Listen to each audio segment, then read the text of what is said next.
आज मैं आपके लिए लेकर के आई हूँ पूरन पोली की ऐसी रेसिपी जिसे देखते ही आपके मुंह में पानी आ जाएगा और आप इसे तुरंत बनाना चाहेंगे। ये देखिए, बिल्कुल सॉफ्ट और एकदम फुली फुली, अंदर तक अच्छे से स्टफिंग भरी हुई ये बनकर के तैयार हो जाती है और खाने में बेहद ही टेस्टी होती है। तो चलिए बिना देर किए अपनी वीडियो को शुरू करते हैं और अपनी रेसिपी को बना करके तैयार करते हैं।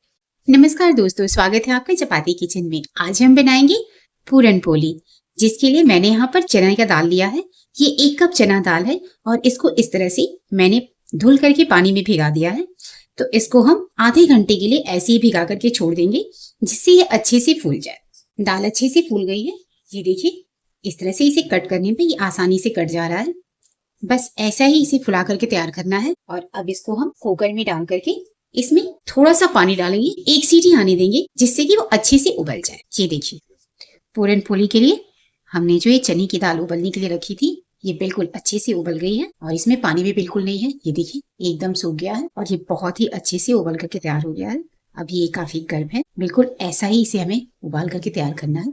हाथों से ये बहुत ही आराम से और आसानी से इस तरह से मैश हो जा रहा है। तो बिल्कुल इसी तरह से हमें इसे तैयार कर, और अब इसको किसी दूसरे बर्तन में निकाल लेंगे और इसे बिल्कुल ठंडा कर लेंगे।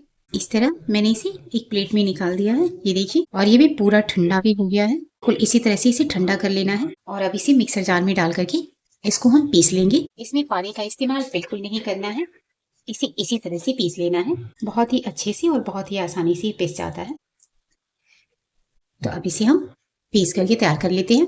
ये देखिए, इस तरह से मैंने पूरी दाल को पीस लिया है पूरन पोली के लिए। बिल्कुल इसी तरह से एकदम महीन पीस करके तैयार कर लेना है। एकदम बारीक है ये, बिल्कुल ऐसा ही होना चाहिए। और ये गीला भी नहीं होना चाहिए, सूखा होना चाहिए। अब इसमें डालेंगे आधा चम्मच हल्दी पाउडर, नमक स्वाद के अनुसार, और 1 चम्मच लिया है मैंने जीरा। जीरे को इस तरह से हाथों से क्रश करके उसे भी डाल देंगे। आधा चम्मच अमचूर पाउडर और चुटकी भर डाली मैं इसमें हींग। और अब इन सभी चीजों को एक साथ अच्छे से मिक्स कर देंगे। ये सभी मसाले अच्छे से मिक्स हो जाएं। बिल्कुल इस तरह से इसे हमें कर, इस तरह से मैंने सभी चीजों को अच्छे से मिक्स कर दिया है। और ये देखिए, बहुत ही सुंदर इसका कलर भी आया है। और अब इसको हम साइड में रखते हैं। पूरन पोली का अब आटा लगा लेते हैं। तो इसके लिए मैंने यहाँ पर गेहूं का 1 कप आटा लिया है। आपको जितनी पूरियां बनानी हो आप अपने आटे ले सकते हैं। और इसमें इस तरह से थोड़ा थोड़ा पानी डालते हुए इसका हमें नरम आटा लगा लेंगे। इसे सख्त नहीं रखना है। देखिए, इस तरह से हमें थोड़ा थोड़ा ही पानी डालना है, एक साथ ज्यादा पानी का इस्तेमाल नहीं करना है। जी देखिए, इस तरह का नरम आटा मैंने लगाया है, इसे सख्त नहीं रखना है। तो इससे हमारी पूरियां बहुत ही सॉफ्ट और अच्छी बनकर के तैयार होंगी। तो इसी तरह से आप नरम आटा ही लगाएं। और अब इसे हम कवर करके 4 से 5 मिनट के लिए रेस्ट के लिए छोड़ देंगे। जी देखिए, हमारा आटा रेस्ट कर लिया है। और अब मैंने यहाँ पर थोड़ा सा सूखा आटा ले लिया है।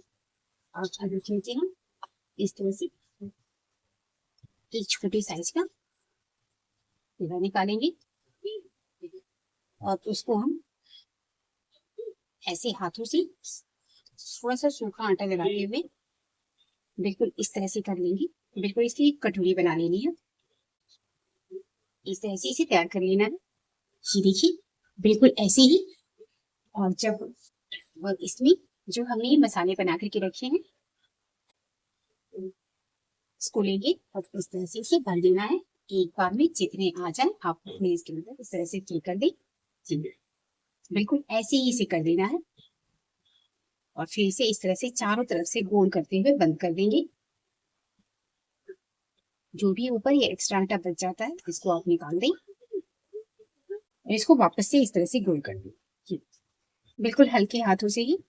और फिर इसे इसी तरह से हाथ से दबा देना है, जिससे ये हर तरफ से बिल्कुल बराबर हो जाए। थोड़ी सी सूखे आटे के साथ इस तरह से लगा करके हथेलियों से दबा करके बिल्कुल इस तरह से बराबर कर देना है। इससे अंदर की स्टफिंग पूरी तरह से चारों तरफ फैल जाएगी और हमारी पूरन पूरी बहुत ही अच्छी बन करके तैयार। इस तरह से मैंने हाथों से इसे पहले बराबर कर लिया है। अब बेलन से इसको हल्के हल्के इस तरह से बेल लेंगे। इसे गोल गोल बेल लेना है। इसे पतला मोटा जैसा चाहे वैसा रख सकते हैं। तो ये देखिए, इस तरह से मैंने इसे बेल करके तैयार कर लिया है। और इसे बहुत मोटा नहीं रखा है, नॉर्मल रखा है इस तरह का। आप अपनी मर्जी से मोटा या पतला कैसा भी बना सकते हैं। अब गैस पे मैंने तवा रख दिया है, तवा भी हमारा गर्म हो गया है। अब इस गर्म तवे के ऊपर हम इसे डाल देंगे और अब इसे सिकने देंगे। कुल ऐसे ही हमें दूसरा भी बनाना है। मैं एक बार और बना करके आपको दिखाती हूँ। इसी तरह से अंगूठे की हेल्प से ऐसे दबाते हुए इसमें हमें बिल्कुल इस तरह की कटोरी बना लेनी है।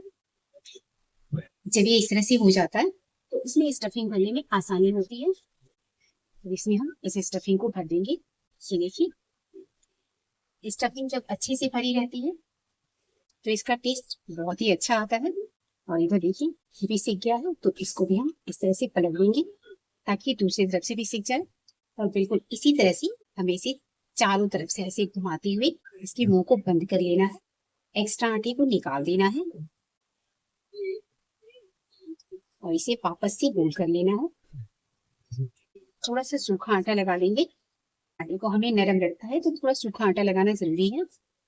और फिर इसे इस तरह से हाथों की हेल्प से बराबर कर लेंगे। आप इसे इस तरह से हाथों से जरूर बराबर करें। इससे इसमें चारों तरफ स्टफिंग अच्छे से फैल जाती है और बेलते हुए ना ही ये फूटेगा ना फटेगा। बहुत ही अच्छे से और आराम से बन करके तैयार हो जाएगा। ये देखिए, इधर ये फूलने भी लगा है। ये जो फूल रहा है इसके ऊपर मैं इस तरह से ब्रश से ऑयल लगा दे रही हूँ। आप जो भी ऑयल खाते हैं आप उसका इस्तेमाल कर सकते हैं। बहुत ही अच्छे से ये फूल करके तैयार हो जाएगा। आप इस तरह से बहुत ही आसानी से इसे बना सकते हैं। और अब इसे हम पलट देंगे और दूसरी तरफ भी बिल्कुल ऐसे ही ऑयल पे लगा देंगे। गैस की फ्लेम को मीडियम रखना है जिससे कि ये जली नहीं, अच्छे से धीरे धीरे सिक करके तैयार हो जाए। और बहुत ही अच्छे से ये फूल करके तैयार हो जाए, बिल्कुल एकदम इस तरह से गुब्बारे की तरह से। ये देखिए, बहुत ही अच्छा ये बना हुआ है। तो बिल्कुल ऐसे ही हमें बना करके तैयार कर लेना है। और अब हम इसको इस तरह से किसी दूसरे बर्तन में निकाल लेंगे। ये देखिए, लग रहा है ना बहुत ही सुंदर। तो बिल्कुल ऐसे ही आप सभी को बना सकते हैं, बहुत ही आराम से और बहुत ही आसानी से। और इसी तरह से हम इस दूसरे वाले को भी हल्के हल्के हाथों से इस तरह से बेल लेंगे।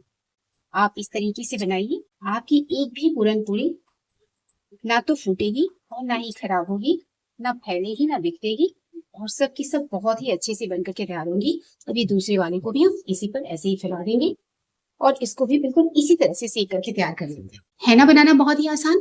ये देखिए कितने अच्छे से ये फूल करके तैयार हुआ है। बिल्कुल ऐसे ही बहुत ही अच्छे फूले फूले बन करके तैयार हो जाते हैं। तो आप इस तरह से एक बार जरूर ट्राई करिए, बनाने में बेहद ही आसान है। और अब इसी तरह से हम दूसरे को भी डाल देंगे और बिल्कुल ऐसे ही हम सभी को बना करके तैयार करेंगे। ये देखिए, इस तरह से मैंने सभी को बना करके तैयार कर लिए हैं और ये बहुत ही अच्छे एकदम सॉफ्ट बन करके तैयार हुए हैं। ये देखिए, बिल्कुल ही सॉफ्ट। आप इसे कितनी देर भी रख करके खा सकते हैं, ये बिल्कुल ऐसे ही बने रहते हैं। और इसके अंदर भी मैं आपको फाड़ करके भी दिखाती हूँ कि ये देखिए कितने अच्छे इसके अंदर, ये देखिए इसके अंदर स्टफिंग कितने अच्छे से भरी हुई है। बिल्कुल गर्मा गर्म हमारी ये पूरन पोली बनकर के तैयार है खाने के लिए। तो आपको मेरी रेसिपी कैसी लगी कमेंट बॉक्स में जरूर बताइएगा। अगर वीडियो थोड़ा भी अच्छा लगे तो वीडियो को लाइक करना और चैनल को सब्सक्राइब करना बिल्कुल न भूलें। अपने फैमिली मेंबर्स और अपने दोस्तों को भी शेयर करें। बेहद ही आसान तरीके के साथ बहुत ही कम तेल में ये पूरन पूरी बनकर के तैयार हो जाती है और खाने में बहुत ही टेस्टी लगती है। आप इसे ऐसे भी खा सकते हैं, अचार के साथ भी खा सकते हैं, नाश्ते में भी यूज कर सकते हैं या फिर आप इसे लंच में भी ले जा सकते हैं। जिस तरह से आपको पसंद हो उस तरह से खाइए, हर तरह से इसका स्वाद बहुत ही अच्छा। तो अगली वीडियो में फिर मिलते हैं, तब तक के लिए बाय बाय।